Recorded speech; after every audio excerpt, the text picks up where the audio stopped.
ကွယ်လွန်သွားတဲ့ဆိုပြီးတော့သတင်းထွက်ပြီးမှပြန်လည်သက်ရှင်လာတဲ့ရုပ်ရှင်မင်းသမီးခင်သန်းနု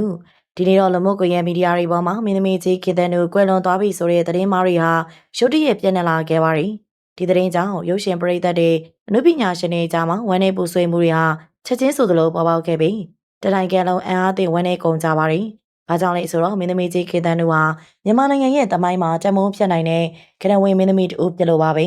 မင်းသမီးကြီးခင်သန်းနုဟာမြန်မာရုပ်ရှင်သမိုင်းမှာအလားဆုံးမင်းသမီးဖြစ်နှစ်ပေါင်းများစွာတွေကအများကသိမဲ့ပြုထားသူပါ။သူမရဲ့ညွှာပြင်းတဲ့မျက်နှာထူးခြားတဲ့လာတရားတွေကြောင့်1960ခုနှစ်တွေကတည်းကရုပ်ရှင်ကြီးပရိသတ်တွေကိုဖန်ဆားနိုင်ခဲ့ပါတယ်။သူမရဲ့နုပညာအောင်မြင်မှုမှတ်တိုင်တွေကလည်းခိုင်မာလာပါတယ်။သူမကမြန်မာရုပ်ရှင်အကယ်ဒမီဆုကို၃ဆုတီပိုင်ဆိုင်ထားသူဖြစ်ပါတယ်။မကြာသေးခင်ကမှမြန်မာရုပ်ရှင်လောကရဲ့ကြီးမားဆုံးဆုဖြစ်တဲ့တသက်တာထူးချွန်ဆုကိုပါရရှိခဲ့သူဖြစ်လို့မလို့သူမရဲ့ဂုဏ်ပုဒ်ဟာအသက်ရှင်လျက်ထိရှားနေသူပါဒီလိုမျိုးလူပညာရဲ့ထုထိပ်မှာရပ်တည်နေတဲ့ကနွေမင်းသမီးကြီးကွယ်လွန်သွားတယ်ဆိုတဲ့သတင်းကြောင့်အသက်အရွယ်ကြီးသူတွေကသူတို့ခေတ်ရဲ့အလားဆုံးသူအနုပညာရှင်တယောက်ဆုံးရှုံးသွားပြီဆိုပြီးရှင်ထဲမှာတကယ်ဝမ်းနည်းခဲ့ကြတာပါသူမရဲ့အနုပညာတက်တန်းမြန်မာရုပ်ရှင်ရဲ့ရွှေခေတ်ကိုစားပြုပါတယ်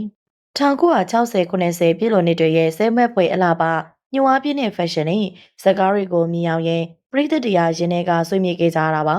ဒါကတာမန်တရုပ်ဆောင်တူဆုံးပါတာမဟုတ်ပဲမြမကနဝင်ငယ်ချင်းမှုခေတ်ကြီးတစ်ခုရဲ့အဆုံးသက်လို့လူတွေခန်းစားမိခဲ့ကြလို့ဖြစ်ပါတယ်။ကံကောင်းစွာနဲ့ပင်အမြင့်ကြခင်မှာဒီသတင်းတွေဟာကောလာဟလာသတင်းမားတွေသာဖြစ်ကြောင်းပြန်လည်တည်ပြုနိုင်ခဲ့ပါတယ်။သတင်းမှန်ကတော့မင်းသမီးကြီးခင်တန်းတို့ဟာကျမ်းမာရေးကောင်းမွန်စွာနဲ့သက်ရှင်လျက်ရှိနေပါတယ်။ကွယ်လွန်ပြီဆိုတဲ့သတင်းဟာလုံးဝမဟုတ်မှန်တဲ့သတင်းတွေဖြစ်လို့ပရိသတ်ကြီးအနေနဲ့လုံးဝမယုံကြည်ကြဖို့လိုအပ်ပါတယ်။ဒီဖြစ်စဉ်ကနေသင်ခန်းစာကတော့အခုခေတ်လူမှုကွန်ရက်ပေါ်မှာသတင်းတစ်ခုပေါ်လာရင်ချက်ချင်းဆိုသလိုပြန့်နှံ့သွားနိုင်ပြီ